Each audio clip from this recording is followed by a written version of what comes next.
গল্প ছোট্ট মুস্তাফা এবং আল্লাহর প্রতি বিশ্বাস কি। একদিন মদিনা শহরের একটি ছোট্ট গ্রামে একটি ছোট্ট ছেলে ছিল যার নাম মুস্তাফা। মুস্তাফা ছিল খুবই সরল এবং ভালো মানুষ। তার সবচেয়ে বড় প্রিয় ছিল তার মায়ের সাথে নামাজ পড়া এবং আল্লাহকে মনে করে দোয়া করা। একদিন মুস্তাফা তার মায়ের সাথে একসাথে বাগানে কাজ করছিল। হঠাৎ একটি বড় কালো মেঘ আকাশে চলে আসে এবং তীব্র বৃষ্টি শুরু হয়। মুস্তাফা ভয় পেয়ে গেল। সে খুব চিন্তা করছিল, এই বৃষ্টি আমাদের বাগানটা নষ্ট করে ফেলবে, তাহলে কি হবে। মুস্তাফা ভাবল, তবে তো আমি কিছু করতে পারবো না। কিন্তু তারপর সে মনে করল, যতই বড় সমস্যা হোক না কেন, আল্লাহ আমাদের সাহায্য করবেন। সে দৌড়ে গিয়ে তার মাকে বলল, মা, আমি আল্লাহকে ডাকবো, তিনি আমাদের সাহায্য করবেন কি।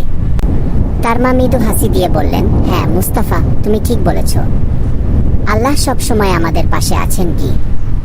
মুস্তাফা সেই সময় বসে গিয়ে হাত তুলে আল্লাহর কাছে দোয়া করতে লাগল, হে আল্লাহ, আমাদের বাগান ভালো রাখো, তুমি সবকিছুর সেরা সহায়, আমাদের সাহায্য করো কি।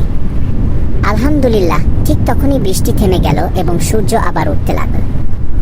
বাগানের সমস্ত গাছগুলো পানি পেয়ে সতেজ হয়ে উঠল। মুস্তাফা খুশি হয়ে বলল, আল্লাহ আমাদের সাহায্য করেছেন। তার মা তাকে জড়িয়ে ধরে বললেন, তুমি সত্যিই শিখেছ মুস্তাফা, আল্লাহর প্রতি বিশ্বাস আমাদের সব সমস্যার সমাধান করতে পারে কি।